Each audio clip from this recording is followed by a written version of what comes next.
CM साहब, हमारे 30 विधायक अपोजिशन पार्टी में चले गए। अब आप सीएम नहीं रहे। सतमौला। तो अब नया सीएम कौन बन रहा है? चल सतमौला खाओ, कुछ भी बचाओ। नमस्कार मित्रों, मैं भुवनेश सिंघल यहीं दिल्ली से आपके बीच पुनः एक नए एपिसोड को लेकर आपके बीच पधारा हूं। सतमौला कवियों की चौपाल। सतमौला कवियों की चौपाल में आप सभी दर्शकों का हार्दिक अभिनंदन करता हूं, स्वागत करता हूं और कवियों से आपका परिचय कराता हूं। एक नए एपिसोड में नए रंगों के साथ, नए स्वर के साथ, नई मधुरता के साथ आपके बीच, नए आनंद के साथ, नए उत्सव को मनाते हुए एक नए एपिसोड में आपके बीच पधारा हूं। हमारे बाईं ओर सबसे पहले जो आप देख रहे हैं, काले वस्त्रों में, ब्लैक शर्ट में, लाल टाई लगाए हुए, हास्य व्यंग के एक धुरंधर कवि, जिनको पूरे देश के अंदर जाना जाता है उनके हास्य व्यंग की कविताओं के लिए, अशोक शर्मा जी। ठीक उनके बराबर में मेरे बाईं ओर बैठी हैं सुषमा सवेरा जी, मेरठ की धरती से आई हैं। राम पर जिन्होंने एक अद्भुत गीत लिखा है, बहुत अच्छा गीत लिखा है, उसको सुनेंगे, मगर उससे पहले आप उनका अभिनंदन कीजिए, स्वागत कीजिए सुषमा सवेरा जी।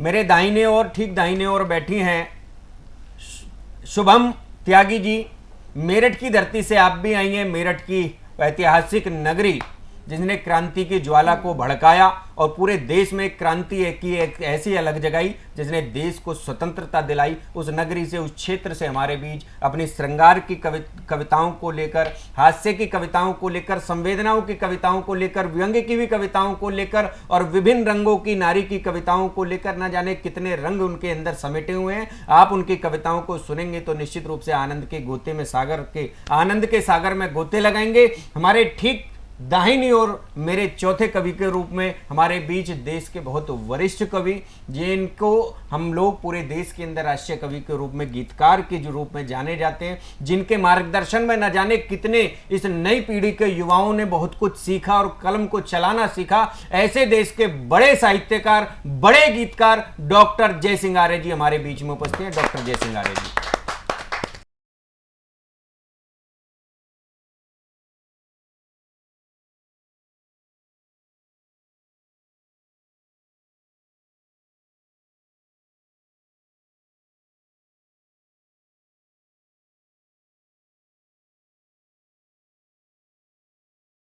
चलिए कवियों की चौपाल के इस एपिसोड का प्रारंभ करते हैं। मेरे बाईं ओर बैठी हैं सुषमा सवेरा जी, जो मेरठ से हमारे बीच पधारी है। राम पर एक बहुत अच्छा गीत लेकर यहाँ पर आई हैं। राम पर मैंने कभी लिखा तो 4 पंक्तियां सर्वप्रथम प्रारंभ में शुरू करता हूं कि राम करे श्याम करे।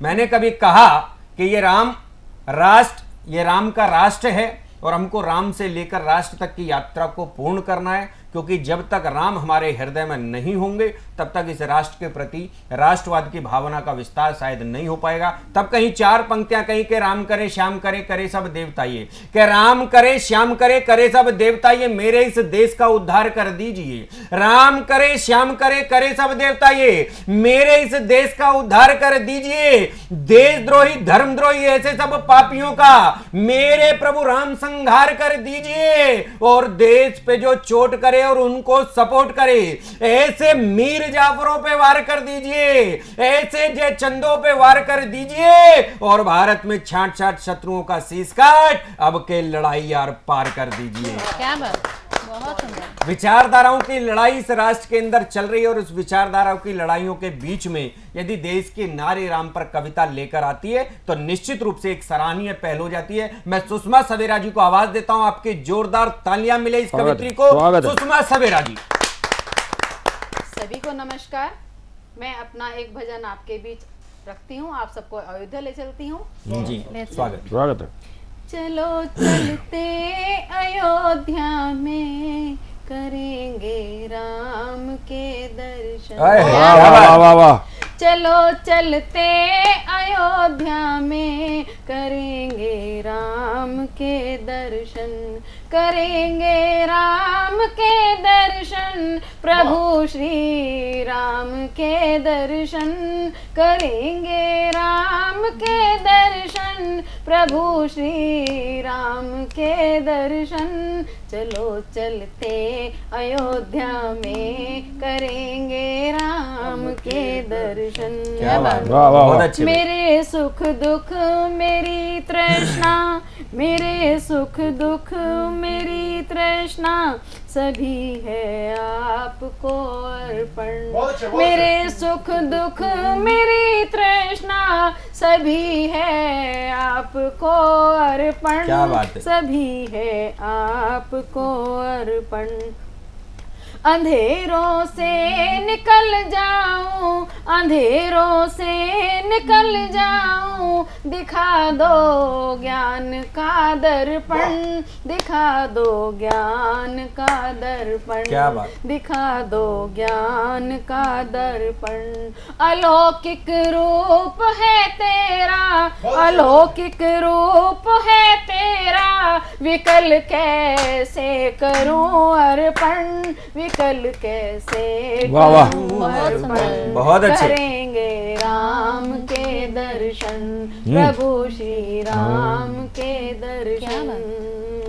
तुम्ही आधार सृष्टि के, तुम्ही आदर्श सृष्टि आहा, के। बहुत अच्छे।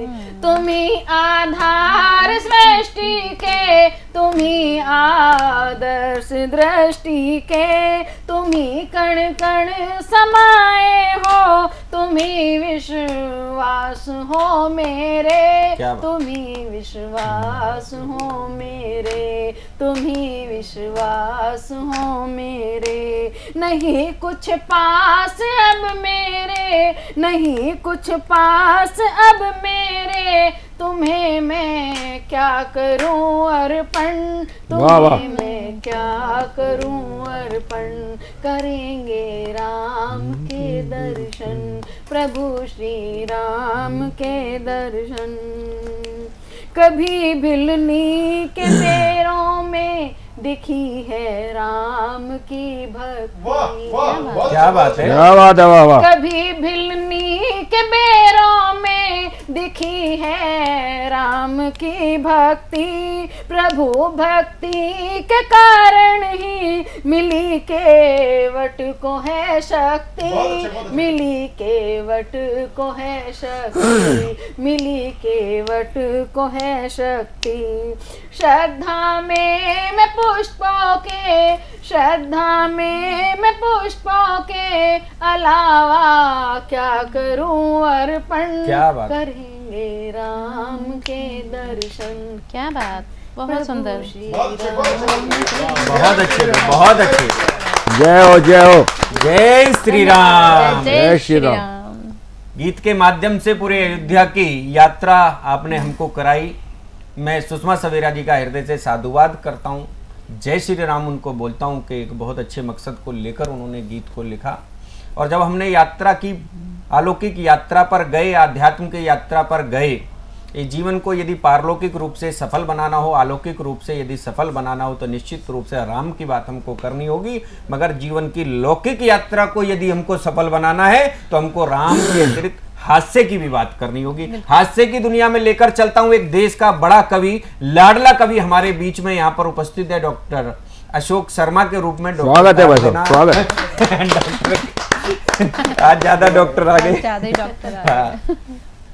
अशोक शर्मा जी हमारे बीच में। मुझे एक छंद याद आता है, कई बार जब हास्य की बात चलती है, व्यंग्य की बात चलती है, मैं विशेष रूप से राजनीतिक और अन्य साहित्यिक गतिविधियों को समेटते हुए कहता हूं कि चेला चेला सब करें। आज एक प्रथा चल गई कहीं राजनीति में, मैं कई बार देखता हूं, क्यों राजनीति में मेरा काफी उठना बैठना है, तो मैंने बहुत बारीकी से ये महसूस किया कि राजनीति में एक चेले बनाने की परंपराएं चल निकली हैं, जो कभी आदर्श राजनीति हुआ करती थी, जहां पर कभी हम गुरु बनाने की परंपराओं को जीते थे। आज उस परंपरा का क्षरण देखिए आप कहां तक आ गया कि आज हम चेला बनाने की परंपरा पर आ गए हैं। कभी हुआ करता था कि एक जीवन में गुरु मिल जाए तो जीवन को तार देता था, आज परिस्थितियां ये आ गई कि एक अच्छा चेला मिल जाए तो जीवन को सफलता दे देता है। पंक्तियां निवेदित करता हूं कि चेला चेला सब करें, चेले का है दौर। चेला चेला सब करें, चेला चेला सब करें, चेले का है दौर, और चेला सबको चाहिए चेले का ही जोर। चेले का ही जोर करा दे वारा न्यारा, और प्रभु हमें भी एक दिला दो चेला प्यारा। और कहे भुवन ये खेल प्रभु ने कैसा खेला, वो भी चेले बना रहा जो खुद है चेला।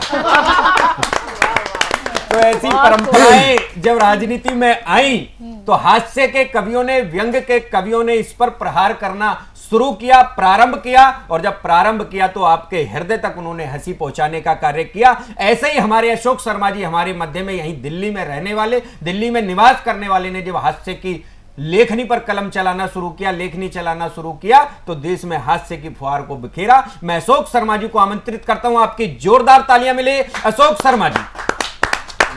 स्वागत है भैया। आजकल एक बहुत समस्या चल रही है, भ्रष्टाचार। जी, भ्रष्टाचार, पता नहीं चलता कौन भ्रष्टाचार कर रहा है। कि एक अधिकारी ने अपने ही ऑफिस में अपने ही कर्मचारी को रिश्वत लेते हुए रंगे हाथ पकड़ा। एक अधिकारी ने अपने ही ऑफिस में अपने ही कर्मचारी को रिश्वत लेते हुए रंगे हाथ पकड़ा। क्यों? वे ऑफिस में भी लपड़ा। क्या बात। इतनी बड़ी फोर्जरी। देखता हूं बेटा कैसे करता है नौकरी। कर्मचारी गिड़गड़ाया, माई बाप, रिश्वत लेना तो मुझे भी खलता है, लेकिन क्या करूं, इसी से तो मेरा परिवार पलता है। बहुत अच्छे। लेकिन क्या करूं, इसी से तो मेरा परिवार पलता है। इस बार छोड़ दीजिए, आगे नहीं लूंगा। अधिकारी बोला छोड़ तो दूंगा, और ऐसा करने में मुझे समय भी नहीं लगेगा, पर ये बता बेटा, अगर मैंने तुझे ऐसे ही छोड़ दिया तो मेरा परिवार कैसे पलेगा? कैसे पलेगा? बहुत अच्छे भाई, बहुत अच्छे। वाह समस्या होती है साहब। अच्छा, मैं जहाँ काम करता था वहाँ 2 हिंदी अधिकारियों की जरूरत थी, और 5 ने अप्लाई किया। और 5 ने अप्लाई किया। जब परीक्षा का समय आ गया तो पता लगा 2 ऑलरेडी सेलेक्ट हो चुके हैं। अच्छा। इतना भ्रष्टाचार। मतलब 3 औपचारिक बतौर पेपर दे रहे हैं। अब उसमें मैं भी था, तो दिमाग खराब था, और मैं पेपर दे रहा हूं। आप देखें, इसमें कोई हिंदी साहित्य से संबंध नहीं है इसका, कविता का, सिर्फ हास्य के मकसद से लिखी गई है। जी, स्वागत है भैया। कि हमारी हिंदी ज्ञान को देखते हुए, हमारे हिंदी ज्ञान को देखते हुए एकदम हमारे प्रबंधक महोदय ने हमें हिंदी अधिकारी बनने के लिए आगे कर दिया। हमने भी जोश जोश में फार्म भर दिया। क्या बात। और परीक्षा वाले दिन जब कार्यालय पहुंचे तो हमारे सामने हिंदी का प्रश्न पत्र था। हमारे लिए विचित्र था। प्रश्न था, टिप्पणी किसे कहते हैं? अच्छा। अब देखिए खराब दिमाग में क्या लिखा जी है। जी जी जी। कि टिप्पणी किसे कहते हैं? हमने लिखा, जब किसी होटल की महिला कर्मचारी टिप लेने पर अड़ जाए तो हम उसे टिप पे अड़ी कहते हैं। टिप्पणी कहते हैं। अगला प्रश्न था, लड़की। लड़की पर बड़े ई की मात्रा लगती है या छोटे ई की? उदाहरण देकर समझाइए। अच्छा। हमने कहा पहले लड़की की उम्र बताइए। क्या बात। अगर बड़ी हुई तो बड़ी की, और छोटी हुई तो छोटी। बहुत अच्छे। सही। अगला प्रश्न था, ऑपरेशन ऑफिसर किसे कहते हैं? आपने हमने लिखा, जो ऑफिसर अपने ही अधीनस्थ कर्मचारियों और ठेकेदारों की बिलों की काटापीटी करे, उनकी चीर फाड़ करे, हम उसे ऑपरेशन ऑफिसर। बहुत अच्छे। अगला प्रश्न था, सीनियर और जूनियर किसे कहते हैं? सीनियर और जूनियर किसे कहते हैं? हमने लिखा SEAC। सी माने समुद्र, अर्थात जो लोग समुद्र के नजदीक रहते हैं हम उन्हें सीनियर कहते हैं। बहुत अच्छे। और ZOO जू। जू माने चिड़ियाघर। जो लोग चिड़ियाघर के नजदीक रहते हैं हम उन्हें जूनियर कहते हैं। बहुत अच्छे। क्या ज्ञान है। अगला प्रश्न था, ड्राइवर। अच्छा। ड्राइवर किसे कहते हैं? हमने लिखा, जो दूल्हा अपनी शादी के रोज भी बिना पिए ड्राई रहे हम उसे ड्राइवर कहते हैं। बहुत अच्छे, बहुत बढ़िया। अच्छी व्याख्या की। अगला प्रश्न था, साइक्लोन। साइक्लोन किसे कहते हैं? हमने लिखा, साइकिल पर लिए जाने वाले लोन को हम। अगला प्रश्न था, अगला प्रश्न था, स्त्री चरित्रम पुरुषम भाग्यम। इसका हिंदी अनुवाद कीजिए। हमने किया। स्त्री चरित्रम, स्त्री का चरित्र देखकर पुरुष भाग्य। अगला प्रश्न था, नौटंकी। नौटंकी किसे कहते हैं? हमने लिखा, जब 10 टंकियों में से एक टंकी हटा दी जाए तो बाकी बची टंकियों को दो टंकी कहते हैं। बहुत अच्छे। और इतना लिखने के बाद हम अपने हिंदी अधिकारी के ख्वाबों में खो गए और भाई साहब बड़े अच्छे नंबरों से पास हो गए, फेल हो गए, फेल हो गए। फेल हो गए। बड़े अच्छे नंबरों से फेल हो गए। लेकिन क्या करें साहब, यही हमारी मजबूरी है, क्योंकि हमें अपनी पद और पदोन्नति से ज्यादा आप सबको हंसाना जरूरी है। इसलिए आप हमारी पद और पदोन्नति पर मत जाइए।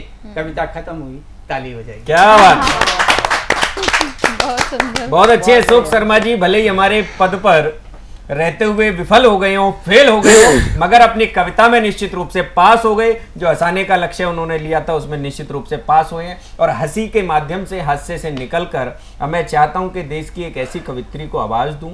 मेरठ से हमारे बीच में पधारी हैं, श्रृंगार की बड़ी कवित्री हैं इस देश की, मधुर स्वर की धनी हैं और निश्चित रूप से जो पूरे देश में आज पहचान जिनकी बनी हुई है, देश में पहचान बनी हुई है, पूरे राष्ट्र में जो जानी जाती है अपनी कविताओं के लिए, अपने मधुर स्वर के लिए, उस देश की बड़ी कवित्री को आवाज देता हूं मैं। हमारे बीच में शुभम त्यागी जी हैं। जोरदार तालियों से आवाज दीजिए शुभम त्यागी जी। स्वागत है, स्वागत। सबसे पहले तो सतमोला कवियों की चौपाल के सभी दर्शकों को मेरा यानी शुभम त्यागी का बहुत बहुत प्रणाम, नमस्कार। और बहुत अच्छा संचालन हमेशा की तरह भुवनेश जी कर रहे हैं। अभी अशोक जी बड़ी अच्छी अपने मन की बात यहाँ कहकर गए, बहुत होशियार रहे ये अपने स्कूल कॉलेज के समय में। क्योंकि मुझे भी यहाँ आमंत्रित किया गया है कि मैं भी अपने मन की बात कविता के माध्यम से करूँ। मैं मेरठ से होती हूँ, जहाँ से 1857 की क्रांति प्रारंभ हुई। बस एक परिचय का मुक्तक पढ़ती हूँ, फिर एक प्रेम श्रृंगार का गीत पढ़ूंगी। स्वागत है। मैं आजादी की चिंगारी शहर मेरठ से आई हूँ। क्या बात। मैं आजादी की चिंगारी शहर मेरठ से आई हूँ।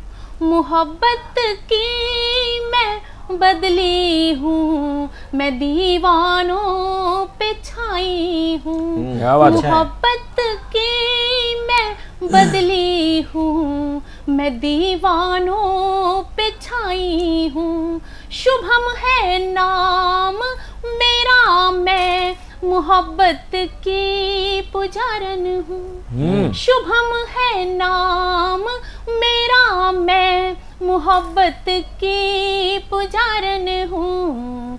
गुलाबों सी महक वाली कविता संग लाई। क्या बात, बहुत अच्छे, बहुत बढ़िया। गुलाबों सी महक वाली कविता संग लाई हूँ। एक गीत पढ़ती हूँ, उससे पहले एक मुक्तक रखती हूँ, देखिएगा, सुनिए जी। स्वप्न बुनने लगी हूँ तेरी याद में। जी बहुत धन्यवाद। स्वप्न बुनने लगी हूँ तेरी याद में, मैं संवरने लगी हूँ तेरी याद में, मैं संवरने लगी हूँ तेरी याद में। जब से अंकित हुए तुम हृदय पृष्ठ पर, जब से अंकित हुए तुम हृदय पृष्ठ पर, गीत लिखने लगी हूँ तेरी याद में। क्या बात, बहुत अच्छे। लिखने लगी बहुत अच्छे। तेरी याद में, गीत लिखने लगी हूँ तेरी याद में। और एक ऐसा गीत पढ़ना चाहती हूँ भुवनेश जी, कि लड़की की जब सगाई तय हो जाती है और शादी नजदीक होती है तो कैसा कैसा उसको महसूस होता है, वही एक लिखने का प्रयास किया। स्वागत। सुनिए। स्पर्श हुआ है जब से तेरा, स्पर्श हुआ है जब से तेरा, महकी महकी हूँ अमितवा बहकी बहकी हूँ, अमितवा बहकी बहकी हूँ, अमितवा बहकी बहकी हूँ। जब से प्रीत जगी है तुमसे सुलझी सभी पहेली, जब से प्रीत जगी है तुमसे सुलझी सभी पहेली, अक्सर चुटकी लेती रहती मेरी सभी सहेली, अक्सर चुटकी लेती रहती मेरी सभी सहेली। पीले पीले हाथ हाथ देख कर, जब किसी और की शादी हो रही होती है और अपनी को लेट हो जाए तब, पीले पीले हाथ देख कर चहकी चहकी हूँ, अमितवा अमितवा बहकी बहकी हूँ, बहुत अच्छे। अमितवा बहकी बहकी हूँ, बलमवा बहकी बहकी हूँ, सजनवा बहकी बहकी हूँ।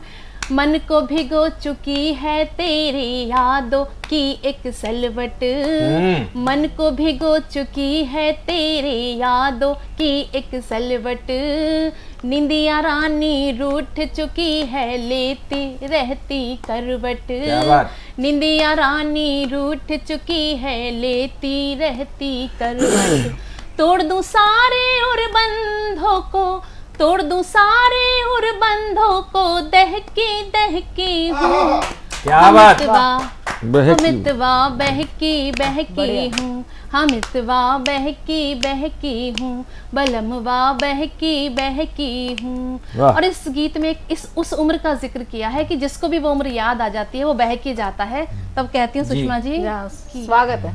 लगा 16वां सावन जब से सोचती रहती पल पल, लगा 16वां सावन जब से सोचती रहती पल पल, कोई कंकर मन की सतह पर आकर दे दे हलचल, कोई कंकर मन की सतह पर आकर दे दे हलचल, तेरे बिन नदिया के जैसी, बिन तेरे नदिया के जैसी ठहकी ठहकी हूँ, अमितवा बहकी बहकी हूँ, अमितवा बहकी काफी वाली हवा ठहक ठहके, वाह। स्पर्श हुआ है जब से तेरा महकी महकी हूँ, अमितवा बहकी बहकी हूँ, अमितवा चहकी चहकी हूँ, अमितवा दहकी दहकी हूँ, अमितवा ठहकी ठहकी हूँ, अमितवा बहुत बढ़िया, बहुत अच्छे, बहकी। वाह वाह वाह वाह, बहुत आभार, धन्यवाद, बहुत सुंदर गीत शुभम, थैंक यू। बहुत अच्छे। शुभम त्यागी जी ने बहुत अच्छा श्रृंगार का गीत पढ़ा, अपने जवानी के दिनों को सभी को निश्चित रूप से याद दिलाया। मुझे भी 4 पंक्तियां कभी युवावस्था में कही थी तो वो याद आ गई इस अवसर पर कि जब जब व्यक्ति जवानी की दहलीज में कदम रखता है तो उसके मन के भाव किस प्रकार के होते हैं, जब कोई नायिका उसे पसंद आ जाती है किस प्रकार के मन से भाव निकलते हैं। कहता हूं कि हृदय खंडित लगे अब तो, हृदय खंडित लगे है अब तो, जीवन दंडित लगे है अब तो, और तेरा ऐसा रूप सुहाया मनवा पंडित लगे है अब तो। मन पंडित हो जाता है और पूजा करने को दिल चाहता है। ऐसे उस उम्र के भाव होते हैं, मगर उस उम्र के भाव शायद कहीं चंचलता लिए हुए होते हैं, नादानी लिए होते हैं। जीवन के संघर्षों को झेलकर जो परिपक्वता आती है तब जाकर जीवन कहीं सफल होता है। ऐसे परिपक्व कवि की ओर चलते हैं, एक आदर्श व्यक्तित्व की ओर चलते हैं। हमारे बीच डॉक्टर जयसिंह आर्य जी हैं। जोरदार तालियों से आमंत्रित कीजिए डॉक्टर जयसिंह आर्य जी। सतमोला कवियों की चौपाल के सभी पूर्व श्रोताओं को सादर प्रणाम। वो कुछ देश की बात करना चाहता हूं आपके सम्मुख।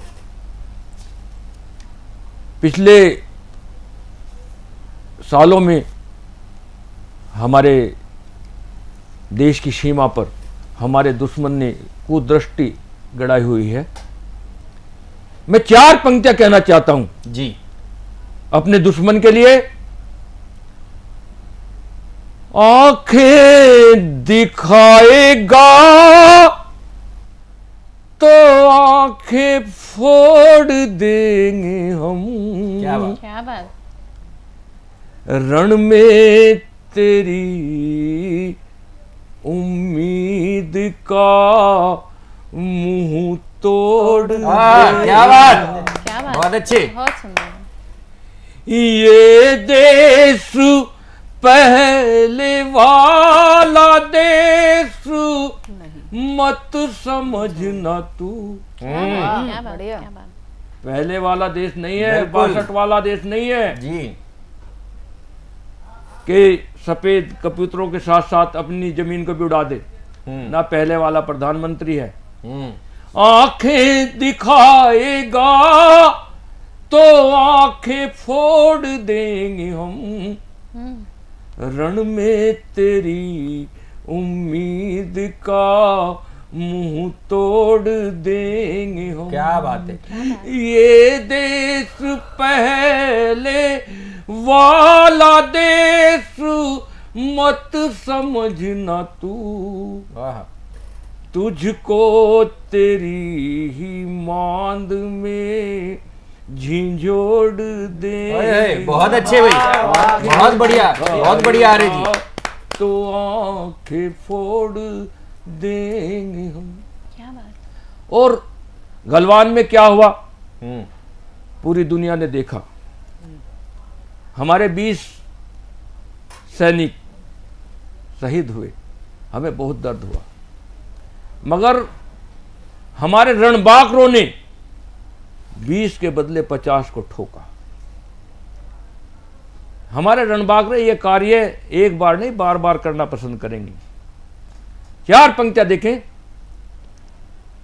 एक बार नहीं हम तो ये हर बार करेंगे, एक बार नहीं हम तो ये हर बार करेंगे, तेरे गुरूर को भी तार तार करेंगे। बहुत अच्छे। तेरे गुरूर को भी तार तार करेंगे कि बच करके जाएगा कहाँ ऐ चीन तू बता। क्या बात। बच करके जाएगा कहाँ ऐ चीन तू बता, भारत के वीर तुझ पे सवार करेंगे। क्या बात। एक बार नहीं हम तो ये हर बार करेंगे। और हमारे देश में अग्नि 5 का सफल प्रयोग किया, और अग्नि 5 के सफल प्रयोग के बाद हमारे दुश्मन देशों की नानी मर गई। 4 पंक्तियां कहना चाहता हूं। 5000 किलोमीटर तक हमारी अग्नि 5 का प्रहार है। बिल्कुल। और हमारे दुश्मन देश सब उसकी जद में आते हैं। जल भुन के सपन हो गए, दुश्मन के खाक अब। जल भुन के सपन हो गए, दुश्मन के खाक अब। चिंता में डूबे देखिए तुम चीन पाक अब। क्या बात। चिंता में डूबे देखिए तुम चीन पाक अब, कि मरना न चाहे कोई भी ललकार कर हमें, मरना न चाहे कोई भी ललकार कर हमें, जल थल में आसमान पर भारत की धाक अब। बहुत अच्छे, बहुत अच्छे, बहुत अच्छे। डॉक्टर जयसिंह आर्य जी ने बहुत ही सही बात कही कि इस राष्ट्र के प्रति हमारा समर्पण इस राष्ट्र को और अधिक गौरव दिलाएगा। विश्व गुरु होने की जो अभिलाषाएं हम सदैव दिल में संजोए रहते हैं कि हम सदैव विश्व गुरु बने रहे, निश्चित रूप से उस भाव को और ज्यादा ऊंचाइयों तक लेकर जाएगा। 4 पंक्तियां मगर कहना चाहता हूं, क्योंकि जयसिंह आर्य जी ने जब राष्ट्रवाद की बात शुरू की, राष्ट्र के प्रति समर्पण की बात की, तो एक युवा होने के नाते 4 पंक्तियां अवश्य कहना चाहूंगा। मैं आश्वस्त करना चाहता हूं आदरणीय जयसिंह आर्य जी को कि इस देश का युवा भी जब चंचल होता है तो चंचल होता है, मगर जब राष्ट्र पर वो संकट देखता है तो निश्चित रूप से इस राष्ट्र के प्रति उसका समर्पण बराबर का होता है। अपनी सेना के समक्ष कांधे से कांधा मिलाकर वो अपनी छाती पर गोलियां खाने को तैयार रहता। हमारे देश के शहीद, यदि उनकी आत्मा किसी स्वरूप में यदि यहां पर विचरण कर रही हो तो उनको साक्षी मानकर कहता हूं और आप सब लोगों को आश्वस्त करते हुए कहता हूं कि चिंता करने की आवश्यकता नहीं है। इस राष्ट्र का नौजवान जागा हुआ है, वो सोया नहीं है। 4 पंक्तियां कहता हूं कि शहीदों की कतारों में मैं अपना नाम लिख दूंगा। एक बहुत बड़ी श्रृंखला हमारे यहां शहादत देने की रही है इस राष्ट्र के लिए। उन सब की ओर से आपको, देश के युवाओं की ओर से 4 पंक्तियां समर्पित करता हूं। आप पूरे राष्ट्र को आश्वस्त करते हुए ये बात कहता हूं कि शहीदों की कतारों में मैं अपना नाम लिख दूंगा। शहीदों की कतारों में मैं अपना नाम लिख दूंगा। करूंगा काम कुछ ऐसा नया अंजाम लिख दूंगा। और भले ही डोर सांसों की कटे, कट जाए गम कैसा, मगर आकाश के हृदय पे हिंदुस्तान लिख दूंगा। क्या बात है, बढ़िया।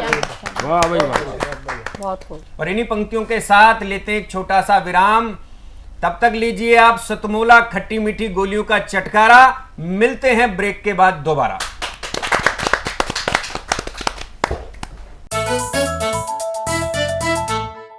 जितना जी में आए खाओ, बस खाते ही खाते जाओ। डरने की क्या बात है जब सतमोला साथ है। टेस्ट है इसका सबसे निराला, हर दिल पर जादू कर डाला।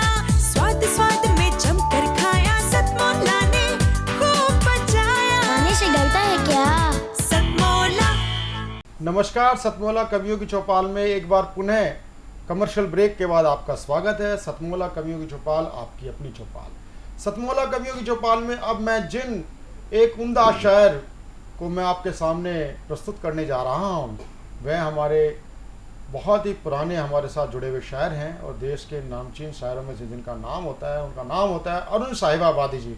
अरुण साहिबाबादी जी अपनी शायरी में अगर आप इनको सुनेंगे तो आप रसखान की आप इनके अंदर छवि देखेंगे। तो आज ये अरुण साहिबाबादी जी लेके आ रहे हैं बहुत ही बेहतरीन गज़ल राम मंदिर के ऊपर लेके आ रहे हैं। राम मंदिर पर क्या एक शायर सोचता है। जहाँ जोरदार तालियों के साथ हम स्वागत करें अरुण साहिबाबादी। मित्रों, राम मंदिर पर एक गीत प्रस्तुत कर रहा हूँ, सुनिएगा। और इसमें राम मंदिर हमसे क्या कह रहा है और हमसे क्या अपेक्षा रखता है, ये देखिएगा। कैमरे में सामने कैमरा। जितना बाहर हूँ इतना ही अंदर हूँ मैं, जितना बाहर हूँ इतना ही अंदर हूँ मैं। राम मंदिर हूँ मैं, राम मंदिर हूँ मैं, राम मंदिर हूँ मैं, राम मंदिर हूँ मैं। इसका ना और है ना कोई छोर है, बढ़ते जाओ अभी और है। इसका ना और है ना कोई छोर है, बढ़ते जाओ अभी और है। आस्थाओं का कोई समंदर हूँ मैं, राम मंदिर हूँ मैं, राम मंदिर हूँ मैं।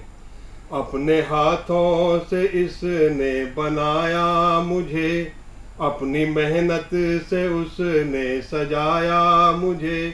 अपने हाथों से इसने बनाया मुझे, अपनी मेहनत से उसने सजाया मुझे। इस वजह से ही तो इतना सुंदर हूँ मैं, राम मंदिर हूँ मैं, राम मंदिर हूँ मैं। और देखिएगा मित्रों, इस जगह टंग गई उस जगह टंग गई, मेरी तस्वीर अब हर जगह लग गई।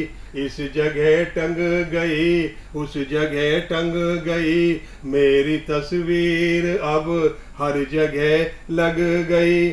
कल अकेला था पर आज लश्कर हूँ मैं, राम मंदिर हूँ मैं, राम मंदिर हूँ मैं, राम मंदिर हूँ। राम जी इस जगह पर ही पैदा हुए, लड़खड़ाए यहीं और घुटनों चले। राम जी इस जगह पर ही पैदा हुए, लड़खड़ाए यहीं और घुटनों चले। उनके बचपन का दिलचस्प मंजर हूँ मैं, राम मंदिर हूँ मैं, राम मंदिर हूँ मैं। और देखो मित्रों, जितने भी वकील थे जिन्होंने राम जी के विरोध में मुकदमा लड़ा था, उनकी दुर्दशा हुई, सबकी भयानक बीमारियों से ग्रस्त होकर मरे, अल्पकाल में ही मृत्यु को प्राप्त हुई। देखो तिल तिल मरे वो सभी नास्तिक, दावा करते थे जो राम है काल्पनिक। देखो तिल तिल मरे वो सभी नास्तिक, दावा करते थे जो राम है काल्पनिक। उन वकीलों की बहसों का उत्तर हूँ मैं, राम मंदिर हूँ मैं, राम मंदिर हूँ मैं। और देखो मित्रों, अब समय आ गया है कि जो पुरखों ने भूलें की थी, अब हमें उनका प्रायश्चित करना है। स्वागत देखिएगा। और वो जिसने की शबरी के झूठे बेर खाए, उसके मंदिर का यदि प्रमुख महंत दलित ना हो तो ये वो मंदिर अधूरा है। मेरा आंगन अधूरा है इससे रहित, मेरा पहला पुजारी बनेगा दलित। मेरा आंगन अधूरा है इससे रहित, मेरा पहला पुजारी बनेगा दलित। इसके ऋण को चुकाने का अवसर हूँ मैं, राम मंदिर हूँ मैं, राम मंदिर हूँ मैं। और देखिएगा, भूलने दूंगा हरगिज न तुमको उन्हें, याद आएंगे कोठारी बंधु तुम्हें। भूलने दूंगा हरगिज न तुमको उन्हें, याद आएंगे कोठारी बंधु तुम्हें। उनके बलिदान की एक पिक्चर हूँ मैं, राम मंदिर हूँ मैं, राम मंदिर हूँ मैं, राम मंदिर हूँ मैं। जिसमें हिंदू ही सारी जगह पाएगा, एक दिन अपना वो राष्ट्र बन जाएगा। जिसमें हिंदू ही सारी जगह पाएगा, एक दिन अपना वो राष्ट्र बन जाएगा। उसके आधार का पहला पत्थर हूँ मैं, मंदिर हूँ मैं, राम मंदिर हूँ मैं, राम मंदिर हूँ मैं।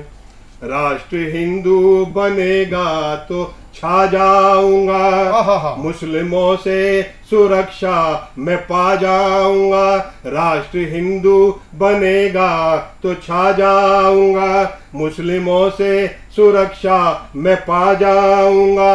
वरना कुछ साल में फिर से खंडर हूँ मैं, राम मंदिर हूँ मैं, राम मंदिर। बहुत अच्छे अरुण साहिबाबादी जी ने बहुत शानदार एक प्रभु श्री राम के भव्य मंदिर पर जो रचना पाठ किया, उसके साथ जो उनके भाव निहित थे वो ये सीधा सीधा कहते हैं। अभी आपने देखा, अभी कल ही देश की राजधानी जहांगीरपुरी में आलमबाग के पास जिस प्रकार से हनुमान जन्मोत्सव पर पथराव किया गया, ये मानसिकता केवल एक जगह की नहीं, पूरे देश की। और ये खासकर उस जगह भी देखिए, ये ऐसी पथराव की और हिंसा की घटनाएं वहीं क्यों हो रही हैं जहां पर राम भक्तों की सरकार नहीं है, जहां पर क्या नाम वेटिकन की सरकार है, जहां पर क्या नाम बादशाही अकबर की अकबरुद्दीन की सरकार है, वहां पर ही इस प्रकार की घटनाएं हो रही हैं।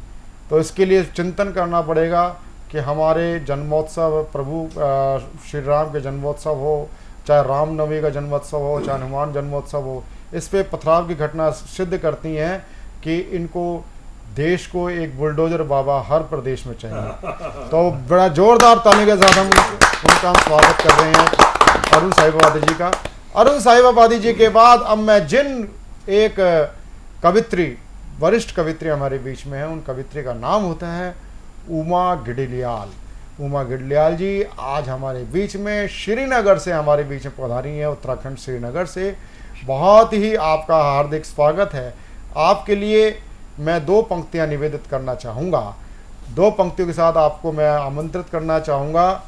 कहूँ क्या किस तरह से जिंदगी को जी लिया मैंने, कहूँ क्या किस तरह से जिंदगी को जी लिया मैंने, चुभन सुई घुटन धागा लबों को सी लिया मैंने, लबों को सी लिया मैंने, लबों को सी लिया मैंने। उमा गिडलियाल जी। विद्वज्जनों, जीवन को अभिनय का मंच कहा गया है और यहाँ हम आते हैं अपने अपने हिस्से का अभिनय करके और फिर हमें जाना होता है। अनवरत प्रभाव जो है इस रंगमंच का चलता रहता है। इसी पर मैंने 2 पंक्तियां लिखी हैं जो आप सब लोगों के सम्मुख प्रस्तुत है। स्वागत। पर्दा उठता है, पर्दा गिरता है, पर्दा उठता है, पर्दा गिरता है, पर्दे के उठने गिरने से ही जीवन चलता है। पर्दा उठता है, पर्दा गिरता है, और जीवन के इस रंग मंच के भाई कई कई है रंग। हर जीवन के इस रंग मंच के कई कई है रंग, और कई कई है रंग, कई कई है ढंग, और कई कई है रंग, और कई कई है ढंग। इन रंगों ढंगों पर ही जीवन सजता है। इन रंगों ढंगों पर ही जीवन सजता है। पर्दा उठता है, पर्दा गिरता है, पर्दे के उठने गिरने से ही जीवन चलता है। पर्दा उठता है, पर्दा गिरता है, कोई उठ उठ गिरता है, कोई गिर गिर उठता है, कोई उठ उठ गिरता है, कोई गिर गिर उठता है, कोई उठ उठ गिरता है, कोई गिर गिर उठता है। इस उठने गिरने में ही जीवन बढ़ता है। बहुत अच्छे, बहुत अच्छे, बहुत अच्छे, बहुत अच्छे। उठने गिरने में ही जीवन बढ़ता है। पर्दा उठता है, पर्दा गिरता है, और कभी हंसी की धूप और कभी आंसू के बादल, और कभी हंसी की धूप और कभी आंसू के बादल, कभी हंसी की धूप और कभी आंसू के बादल। इन आंसू बादल में ही जीवन फलता है। इन आंसू बादल में ही जीवन फलता है। पर्दा उठता है, पर्दा गिरता है, पर्दे के उठने गिरने में ही जीवन चलता है। पर्दा बहुत अच्छे, बहुत अच्छे, बहुत अच्छे, बहुत अच्छे, बहुत अच्छे, पर्दा गिरता है, और कभी सुखों की छाया और कभी दुखों की माया, और कभी सुखों की छाया और कभी दुखों की माया, अरे कभी सुखों की छाया और कभी दुखों की माया। इस छाया माया में ही जीवन पलता है। बहुत अच्छे, बहुत अच्छे, बहुत अच्छे। इस छाया माया में ही जीवन पलता है। पर्दा उठता है, पर्दा गिरता है, पर्दे के उठने गिरने में ही जीवन चलता है। पर्दा उठता है, पर्दा गिरता है, और कभी आशा का भोजन और कभी निराशा की भूख, और कभी आशा का भोजन और कभी निराशा की भूख, कभी आशा का भोजन और कभी निराशा की भूख। इस भूख और भोजन में ही जीवन पलता है। इस भूख और भोजन में ही जीवन पलता है। पर्दा उठता है, पर्दा गिरता है, पर्दे के उठने गिरने में ही जीवन चलता है। पर्दा उठता है, पर्दा गिरता है। बहुत अच्छे उमा जी, बहुत अच्छे। आपका ये गीत जीवन का एक दर्शन था। जीवन के दर्शन पर आपकी इतनी शानदार प्रस्तुति के लिए मैं आपको साधुवाद देता हूँ। सतमोला कवियों की चौपाल से आपका हार्दिक अभिनंदन। अब मैं जिस शायर को आमंत्रित करने जा रहा हूं, उनके कई म्यूजिक एल्बम आ चुके हैं उनकी गज़लों के, और हमारे बीच में, हमारे साथ, हमारे बीच में बहुत दूर पंजाब से हमारे बीच में पधारे हैं श्री मनोज फगवाड़वी जी। मनोज फगवाड़वी जी फगवाड़ा से हमारे बीच में पधारे हैं। इनके कई म्यूजिक एल्बम आ चुके हैं और म्यूजिक एल्बम आ चुके हैं। म्यूजिक एल्बम के साथ साथ आज मैं उनकी एक प्रसिद्ध गज़ल के लिए, हिंदी गज़ल के लिए मैं उनको आमंत्रित करने जा रहा हूँ। मनोज फगवाड़वी जी, जरा जोरदार तालियों के साथ हम स्वागत करेंगे। सबसे पहले प्रवीर आयर जी का बहुत बहुत धन्यवाद जो हमें दूसरी बार इस चैनल पे बुला रहे हैं। तो पहले मैं अपनी एक गज़ल का शेर सुनाऊंगा, उसके बाद फिर पूरी गज़ल सुनाऊंगा। आदमी को आदमी से प्यार होना चाहिए, आदमी को आदमी से प्यार होना चाहिए, हर बशर में प्रभु का दीदार होना चाहिए। बहुत अच्छे, बहुत अच्छे। हर बशर में प्रभु का दीदार होना चाहिए। और शेर, गज़ल का शेर है, हर घड़ी ही सरूर होता है, हर घड़ी ही सरूर होता है, कब तू इस दिल से दूर होता है। हर घड़ी ही सरूर होता है, कब तू इस दिल से दूर होता है। जान देता है प्यार में आशिक, जान देता है प्यार में आशिक, नाम उसका जरूर होता है, नाम उसका जरूर होता है। कहता हुस्न वाले बड़े हैं दुनिया में, हुस्न वाले बड़े हैं दुनिया में, कम है जिनको गरूर होता है, कम है जिनको गरूर होता है। और अगला शेर सुना, झूठ बोलो या सच कहो यारो, झूठ बोलो या सच कहो यारो, इश्क में भी फतूर होता है, इश्क में भी फतूर होता है। टूटता है और भी बहुत कुछ इसमें, टूटता है और भी बहुत कुछ इसमें, जब भी एक ख्वाब चकनाचूर होता है, बहुत अच्छे, बहुत अच्छे, ख्वाब चकनाचूर होता है। और अगला शेर सुनिए, देखता है नजर भर कर जब वो, देखता है नजर भर कर जब वो, हल्का हल्का सरूर होता है, हल्का हल्का सरूर होता है। रात भर नींद किसको आती है, रात भर नींद किसको आती है, जब कोई खास दूर होता है, जब कोई खास दूर होता है। और अगला शेर सुनिए, उसकी करता है बंदगी जो भी, उसकी करता है बंदगी जो भी, उसके चेहरे पे नूर होता है, उसके चेहरे पे। और मक्ता पेश है सर, मन की बातें मनोज की सुनकर, मन की बातें मनोज की सुनकर, कुछ तो दिल में हजूर होता है, कुछ तो दिल में हजूर होता है। बहुत बहुत धन्यवाद। बहुत बहुत आभार मनोज जी। हमारे मनोज जी अखिल भारतीय साहित्य परिषद पंजाब प्रदेश के आप संयोजक भी होते हैं, और अखिल भारतीय साहित्य परिषद में वहाँ पर आप हिंदी की आप अलग जगा रहे हैं। मैं आपका हार्दिक अभिनंदन करता हूँ श्री मनोज खजूरिया। अब मैं आमंत्रित करना चाहता हूँ एक नव पुष्प जिनका नाम होता है आशुतोष द्विवेदी जी। आशुतोष द्विवेदी जी हमारे बीच में पधारे हैं उत्तर प्रदेश से, कानपुर के नज़दीक से। बहुत ही श्रृंगार के आप बहुत अच्छे कवि हैं, तो मैं आमंत्रित करता हूं एक नए पुष्प को, जरा जोरदार ताली के साथ आप उनको आशीर्वाद प्रदान करें। आशुतोष द्विवेदी जी। सादर नमस्कार। मेरी आज की जो कविता है वो एक सैनिक के परिवार की है, उसकी पत्नी और सैनिक की माँ के मन में क्या भाव आता है इसको आप लोगों के सामने रखने का प्रयास करूँगा।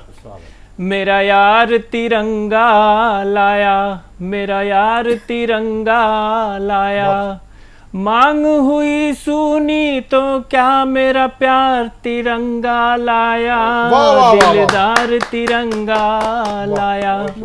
और पिछले ही महीने पति छुट्टी पे आया होता है तो तब का वर्णन करते हैं।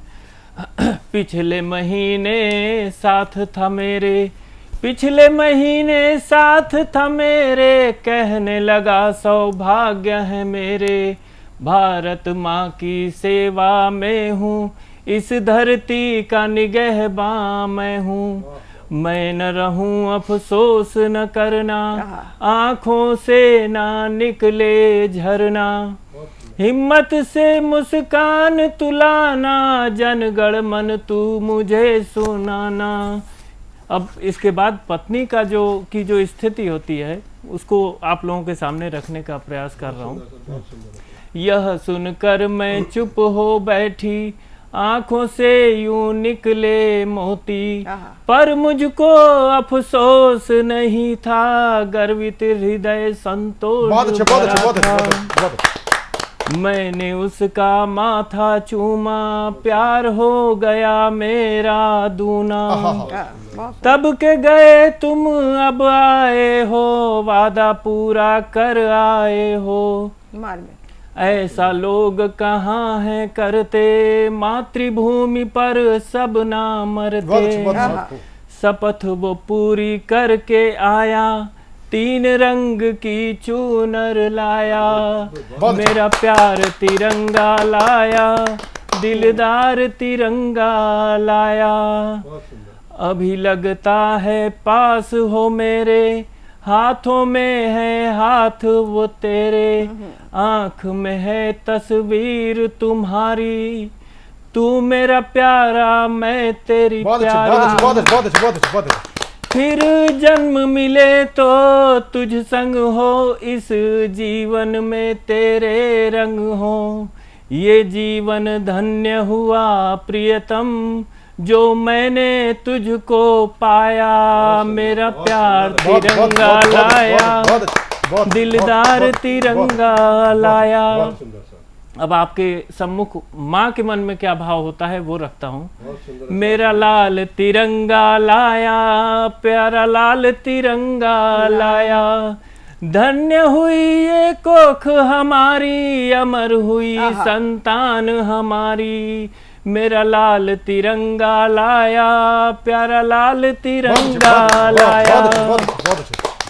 है याद मुझे जब तू छोटा था, मुझसे लिपट के तू सोता था, तुझको आंचल मैं थी उड़ाती, परियों की थी कथा सुनाती, सुनते सुनते सो जाता था, मीठी नींद में खो जाता था, अब की बार जो तू आया है, धरती की गोद में सो आया है, तीन रंग का आंचल ओढ़े, भारत माँ का हो आया है। बहुत अच्छा। बेटा अगर दूजा जन्म मिले, तुझसी संतान से कोख सजे, हे भारत माँ आभार तेरा, मेरा पूत जो तुझको भाया, मेरा लाल तिरंगा लाया, मेरा लाल प्यारा लाल तिरंगा लाया। बहुत अच्छा। मेरा लाल तिरंगा लाया, मेरा लाल तिरंगा लाया। बहुत ही उस माँ को साधुवाद प्रणाम, सत सत प्रणाम, जिसके भाव आपने अपनी कविता के माध्यम से दिए। अब मैं आमंत्रित करना चाहता हूं कार्यक्रम के अंतिम चरण में, उसमें हमारा एक नया सेगमेंट होता है, जो लोग दूरस्थ क्षेत्र से होते हैं, जो नहीं हमारे बीच में आ पाते किसी वजह से, तो as a segment video segment है हम आज के कार्यक्रम में, जिनका हम वीडियो सम्मिलित करने जाते हैं वो देश के वरिष्ठ कवित्री, बहुत श्रृंगार की गीतकार शालिनी मुंजाल, चंडीगढ़ से हम उनको आमंत्रित करना चाहते हैं, डॉक्टर कुंवर बचन जी की दो पंक्तियों के साथ। नदी बोली समंदर से मैं तेरे पास आई हूँ, नदी बोली समंदर से मैं तेरे पास आई हूँ, मुझे भी गा मेरे शायर, मैं तेरी ही रुबाई हूँ। शालिनी मुंजाल। नमस्कार दोस्तों, मैं एस्ट्रोलॉजर डॉक्टर शालिनी मुंजाल चंडीगढ़ से हूँ।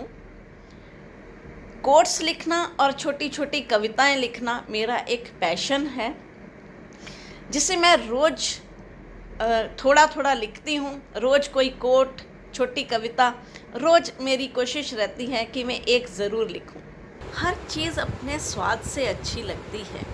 पकौड़े अगर गरम अच्छे लगते हैं तो लहजे हमेशा नरम ही अच्छे लगते हैं। इधर लहजा बिगड़ा तो अच्छे खासे रिश्तों में देंगन देंगन हो जाती है। प्यार हो, दोस्ती हो या कोई भी रिश्ता, ये हर रूप में खूबसूरत लगते हैं, चाहे मिठास हो, लड़ाई हो या जुदाई हो, हर रूप में ये खूबसूरत दिखते हैं। पर ऐसे में खुश्की अधिक नहीं होनी चाहिए, क्योंकि जहाँ रिश्तों में, प्यार में खुश्की अधिक देर के लिए हो जाती है, रिश्ते हमेशा के लिए खुश्क हो जाते हैं। रिश्ते हो, प्यार हो या दोस्ती, इन सब डोरों का मांझा भरोसा ही है। जहाँ ये भरोसा कमज़ोर पड़ने लगता है, इन सब की डोरें कमज़ोर होकर टूटने लगती हैं। बात बड़ी छोटी सी है, पर एक छोटी सी पते की बात बताती हूँ मैं। अच्छी से अच्छी चाहत ख़त्म हो जाती है अगर धोखा हो जाए तो, परंतु अगर शिद्दत से जमे रहो तो विश्वास मानो, सामने वाला चाहे तुम्हें उतनी शिद्दत से चाहे या ना चाहे, पर खोना तुम्हें कभी नहीं चाहेगा। अपना अपना तरीका है ज़िंदगी जीने का, कोई तुम्हारी एक गलती का इंतज़ार कर रहा होता है तुम्हें छोड़ने के लिए, और कोई निभाने के लिए अपनी आखिरी सांसों का। ज़िंदगी में कभी किसी से प्यार करो या हाथ थामो तो उससे अपना 100% देना चाहिए, ताकि ज़िंदगी में पहले तो वो कभी तुम्हारा हाथ छोड़ने की सोचे ही नहीं। अगर कभी सोचे भी किसी और का हाथ थामने तो उसे घाटे का सौदा लगना चाहिए। अपने से अधिक प्यार, अपने से अधिक अहमियत या अपने से अधिक सम्मान तुम कभी भी किसी को दे दोगे तो यकीन मानो दोस्तों, वही तुम्हारी इज्जत की एक दिन धज्जियाँ उड़ा देगा। आँखों की कमज़ोरी सिर्फ नज़रें या रोशनी नहीं होती, वो लोग भी होते हैं जिन्हें देखकर ये खुश हो जाती हैं और मुस्कुरा उठती हैं। सतमोला कवि चौपाल में आज उपस्थित सभी को मैं अभिवादन करता हूँ और स्वागत करता हूँ कि 18 वर्षों से निरंतर यह कार्यक्रम चल रहा है और इसमें 10,000 से अधिक नव कवि नव प्रतिभा के साथ यहाँ उपस्थित हुए हैं। उसमें से बहुत सारे कवि अभी प्रतिष्ठित कवि भी बन गए हैं। बहुत अच्छी बात। तो मैं आप सबका अभिनंदन करता हूँ कि आप इससे जुड़िए और इसे आगे बढ़ाइए। नए कवि और नई प्रतिभा लेकर इस कार्यक्रम में युवा बड़ी मात्रा में आए, ऐसा मेरी हार्दिक इच्छा है। मेरा परिचय जैसे किया गया, सेवा इंटरनेशनल का काम मैं करता हूँ और कल ही अपने सारे हिंदू समाज के लिए, भारतीय समाज के लिए नहीं, विश्व के लिए एक आदर्श सेवक का जयंती उत्सव हमने मनाया। वह है हनुमान। बिल्कुल, बहुत अच्छे। बिल्कुल। अंजनी पुत्र हनुमान ने खुद का जीवन पूरा राम सेवा में, समाज सेवा में, धर्म सेवा में, राष्ट्र सेवा में समर्पित कर दिया। उनका अहम इसमें कहीं दूर दूर तक नहीं था। तो स्वयं सेवकत्व का जो आदर्श माना जाएगा वो हनुमान को माना जाएगा। तो उनके इस जयंती पर मैं आपको सबको हार्दिक अभिनंदन करता हूं। और सेवा इंटरनेशनल, जैसे हनुमान जी की बात हुई है, सेवा इंटरनेशनल भारत में तो काम करता है, लेकिन भारत के बाहर भी जो भारतीय समाज है, भारतवंशी समाज है, जिसको इंडियन डायस्पोरा कहा जाता है, उनके साथ हम काम करते हैं। 26 से अधिक देशों में काम करते हैं। और अभी अभी हम सब एक युद्ध के बीच में से गुजर रहे हैं। रशिया ने यूक्रेन पर जो आक्रमण किया है, उसमें यूक्रेन में भारत के 20,000 22,000 से अधिक विद्यार्थी पढ़ रहे हैं और उसमें से करीब 20,000 से अधिक विद्यार्थी वापस आए हैं। उसमें से 4,000 भारतीय विद्यार्थियों को वापस घर तक पहुंचाने में सेवा इंटरनेशनल के वॉलेंटियर्स ने यूक्रेन में और जहाँ जहाँ कैंप्स लगे हुए हैं ऐसे 4 देशों में, यूरोप के, पोलैंड, रोमानिया, हंगेरी और मोल्डोवा, इस 4 देशों में कैंप्स लगाए हैं। उसके माध्यम से ये 4,000 विद्यार्थी घर तक पहुँचे और उसी के साथ 1,000 गैर भारतीय जो अफ्रीकन देशों के विद्यार्थी थे वहाँ पर, ऐसे 1,000 से अधिक। कारण नाइजीरिया के कीव में उपस्थित जो एम्बेसडर है, उन्होंने सेवा इंटरनेशनल के कार्यकर्ताओं को विनंती की कि हमारे देशों के भी विद्यार्थी जो फंसे हुए हैं, खार्किव में थे, कीव में थे, अन्य थे, सबको आप मदद कीजिए ताकि वो घर सुखरूप पहुंच सके। तो उनको मदद की गई है, वो वापस पहुंचे हैं और इसका सब जगह अच्छा संदेश गया हुआ है। उस देश के राष्ट्रपति ने भी सेवा इंटरनेशनल के इस कार्य के लिए उनको बहुत बहुत बधाई दी है। बहुत अच्छा। वैसे ही अभी भी चारों देशों में कैंप्स लगे हुए हैं, शिविर चल रहे हैं। इन शिविरों में अभी भी जो आ रहे हैं उनको सबसे पहले बॉर्डर पे रोका जाता है, तो वहाँ पर उनका वीज़ा का कार्य कराया जाता है। बॉर्डर क्रॉस कराने के बाद उनको खाना पीना, पानी की जो आवश्यकता होती है वो कराई जाती है और आजकल सबसे प्रमुख जो बात हो गई है कि जो अपना मोबाइल है उसको चार्जिंग करना होता है, तो चार्जिंग स्टेशंस लगाए हुए हैं और एक ही जगह पर ज़्यादा भीड़ न हो। जैसे पोलैंड के बॉर्डर पर ज़्यादा भीड़ हो गई तो उनको आगे हंगेरी के बॉर्डर पे भेजा गया बसेस की व्यवस्था करके। तो ऐसे कहाँ क्या चाहिए उनको, फिर स्थानिक लोगों के साथ मिलकर उनके खान पान की व्यवस्था करते हैं, 1 दिन 2 दिन रहने की व्यवस्था होती है, फिर उनका आगे भेजा जाता है। तो ये ऐसे वॉलेंटियर्स सारे यूरोप से, इंग्लैंड से वहाँ पर पहुँचे हुए हैं, 7 दिन 15 दिन 1 महीना छुट्टियाँ लगाकर खुद के काम को बाजू में रखकर कार्य कर रहे हैं। ये सब हम भारतीयों के लिए अभिमान का विषय है और उस पर हमने गर्व करना चाहिए। और उन सब की तरफ से जो अभी भी लगे हुए हैं, उन सब की तरफ से मैं इस कार्यक्रम को बहुत बहुत बधाई देता हूँ। विथ अ कमेंट, एक छोटा सा संदेश कि भारतीय प्रतिभा सकारात्मक रही है। आप विश्व भर में जाकर आइए, भारत में जितना सकारात्मक या तो पॉजिटिव ऐसा विचार उठता है वो कहीं नहीं उठता है। आज मैं कवियों को सुन रहा था और आप सब भी सुनेंगे, तो ऐसी अनेक प्रतिभाएं निकल कर आती है और सकारात्मक विचार समाज में निर्मित हो। और जैसे भुवनेश जी ने कहा कि राम के मार्ग पर आगे बढ़ना चाहिए, तो उस मार्ग पर बढ़ने के लिए मैं आप सबको बहुत बहुत स्वागत करता हूं, अभिनंदन करता हूं। नमस्कार, वंदे मातरम। बहुत अच्छा, बहुत ही शानदार शालिनी मुंजाल जी ने अपनी कविता पाठ किया। आपको शालिनी जी बहुत बहुत आपका आभार, आपने हमारे कार्यक्रम में शामिल हुई। सतमौला कवियों की चौपाल में आप अभी तक देख रहे थे देश के वरिष्ठ और ज्येष्ठ कवियों के साथ नए पुष्पों को। और आपको ये हमारा सतमौला कवियों की चौपाल कैसा लगता है, आप हमें अपनी राय टीवी स्क्रीन पर चल रहे नंबर 9711182183 9711182183 पर आप हमने अपनी राय दे सकते हैं। यदि आप हमारे सतमौला कवियों की चौपाल में निरंतर 5 साल तक आजीवन सदस्य के रूप में आप काव्य पाठ करना चाहते हैं, तो आप हमसे भी इसी नंबर पे 9711182183 पर आप हमसे कांटेक्ट कर सकते हैं। आपको बताते हुए बेहद खुशी हो रही है कि हमारे साधना नेटवर्क के सभी वेब पोर्टल्स पर हमारा एक कार्यक्रम तो जाता ही है, साथ ही साथ साधना टीवी पर अनशेड्यूल्ड टेलीकास्ट के साथ साथ देवम चैनल पर रात को प्रत्येक रात्रि 10:30 बजे ये प्रसारित होता है। देवम चैनल साधना टीवी का ही समूह का एक प्रसिद्ध चैनल है। आप देखते रहें सतमौला कवियों की चौपाल, अपनी राय हमें भेजते रहें, आप हमसे जुड़ें और अगले रविवार फिर मिलेंगे नए और ज्येष्ठ और श्रेष्ठ और नव पुष्पों के साथ। सतमौला कवियों की चौपाल में नया गुलदस्ता सजाएंगे। सतमौला कवियों की चौपाल में आपके साथ मिलते हैं अगले रविवार। नमस्कार।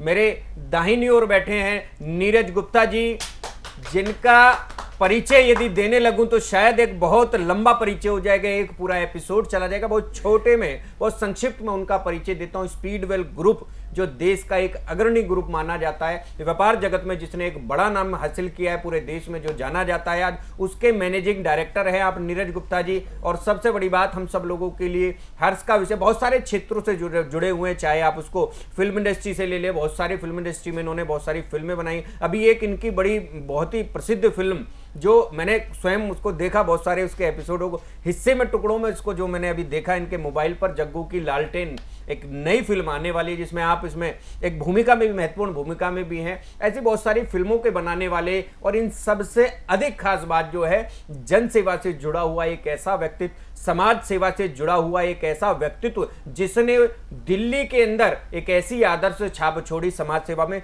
जब देश का नौजवान पबों में जाता हो, बियर बार में जाता हो, उस समय उस युवा ने एक ऐसा लक्ष्य बनाया अपने माता पिता के संस्कारों के बल पर, जिसने ये लक्ष्य बनाया कि इस राष्ट्र की सेवा सदैव समर्पण भाव से करूंगा। जिसने न जाने कितनी एम्बुलेंस चलवाई, जिसने न जाने कोरोना काल के अंदर असंख्य लोगों को अपने गांव में भी भेजा, बसें अपनी लगाकर, और इन सब के अतिरिक्त जो राशन देने की परंपरा रही वो एक बहुत बड़ी रही इनकी। मित्रों, मैं तो कई बार इनको देखता था, हैरान रहता था। मेरे तो बहुत अच्छे मित्र हैं, मेरे सखा हैं अनेक वर्षों से, और मुझको गर्व होता है कि जब इस पीढ़ी के ऐसे लोग समाज सेवा के क्षेत्र में आएंगे तो निश्चित रूप से राष्ट्र अपनी उन्नतियों को प्राप्त करेगा। जब कोरोना काल का संकट इस राष्ट्र पर आया, मोदी जी ने आह्वान किया कि इस राष्ट्र की सेवा के लिए देश के युवाओं को आना पड़ेगा, देश के व्यापारी को आना पड़ेगा, तब इस वैश्य समाज के इस भामाशाह ने आगे बढ़कर मोदी जी के एक बड़े स्तर पर मदद की। मैं उस राशि को नहीं बोलना चाहता, क्योंकि जब मैं राशि बोलूंगा तो शायद कहीं उस राशि का मोल कम हो जाएगा। बस इतना आप इशारों में समझ ले, एक देश में कितना बड़ा जिगरा चाहिए उस राशि को देने के लिए, मगर इस व्यक्तित्व ने उस राशि को दिया और प्रधानमंत्री राहत कोष से देश की सेवा की। मैं ऐसे बड़े नाम के लिए चाहता हूं कि उसको आमंत्रित करूं और उनके कुछ शब्द यदि हमको सुनने को मिलेंगे तो निश्चित रूप से समकक्ष पीढ़ी का, मेरी समकक्ष पीढ़ी का युवा उनसे प्रेरणा पाएगा, प्रेरित होगा। मैं नीरज गुप्ता जी को आवाज देता हूं, आपकी जोरदार तालियां मिले नीरज गुप्ता जी। धन्यवाद। सबसे पहले तो मैं सतमोला कवियों की चौपाल में मुझे आमंत्रित करने के लिए हमारे बड़े भाई प्रवीण आर्या जी का बहुत बहुत आभार व्यक्त करता हूं। साथ ही भाई भुवनेश सिंगल जी, इन्होंने मुझे इस कार्यक्रम में आमंत्रित किया, इनका भी मैं बहुत बहुत आभार व्यक्त करता हूं। साथ में सतमोला कंपनी को मैं बहुत बहुत शुभकामनाएं देता हूं, जो इतना बेहतरीन एक कवियों का कार्यक्रम ये इन्होंने बनाया है, इसको ऑर्गेनाइज़ किया। बहुत बहुत सभी को बहुत बहुत आभार और बहुत बहुत शुभकामनाएँ। नमस्कार दोस्तों, मैं अनिल मित्तल, चेयरमैन सतमोला ग्रुप। मैं जैसे आप सब लोग जानते हैं कि 2004 के अंदर मैंने सतमोला कवियों की चौपाल आरंभ करा प्रवीण आर्य जी के साथ मिलके। तो हमारा उद्देश्य दोस्तों यही था कि जो आज ये काव्य पाठ है, जो ये बुद्धिजीवी वर्ग जो ये सुंदर काव्य पाठ हम लोग करते हैं, तो वो धीरे धीरे आज के ज़माने में लुप्त ना होता जाए। जो आज मॉडर्नाइजेशन चल रहा है, जितना टीवी पे हम और भी चीज़ें बढ़ती जा रही हैं, तो ये ना हो कि हमारी पुरानी जो ये एक संस्कार थे, पुरानी सभ्यता थी, कविता पाठ था, वो धीरे धीरे ये लुप्त होता जा रहा था। तो इसीलिए हम दोनों ने मिलकर 2004 के अंदर सतमोला की कवियों की चौपाल आरंभ करी, जिसके अंदर हम ऐसा प्लेटफॉर्म देते रहे हैं जिसके अंदर नए से नए कवि, जो भी कवि काव्य पाठ है उसमें करना चाहे उसका स्वागत करते हैं हम लोग, उन्हें मौका देते हैं नए नए कवियों को। और आप लोगों से यही निवेदन है कि जो भी चाहे आप पहली बार काव्य पाठ करते हैं तो आप सतमोला कवियों की चौपाल के प्लेटफॉर्म पर आएँ, आप लोगों का स्वागत है। उसके अंदर आप अपनी मौलिक कविताओं को सुनाएं, उनके अंदर जो भी कमी होगी तो हमारे पुराने जो एक्सपीरियंस कवि हैं वो उनको सुधारेंगे और आपको और इम्प्रूव करने की कोशिश करेंगे। आपसे निवेदन है कि सतमोला कवियों की चौपाल में आएँ और अपना काव्य पाठ करें। हर पल मस्ती और रंगीन विद सतमोला नमकीन, इससे बेटर है नथिंग। सतमोला नमकीन डिफरेंट टेस्ट है बेमिसाल, पनीर भुजिया भी कमाल, इसके टेस्ट के सब शौकीन। हाँ सतमोला नमकीन, सतमोला स्वीट्स एंड नमकीन, इससे बेटर है नथिंग। हाँ सतमोला नमकीन।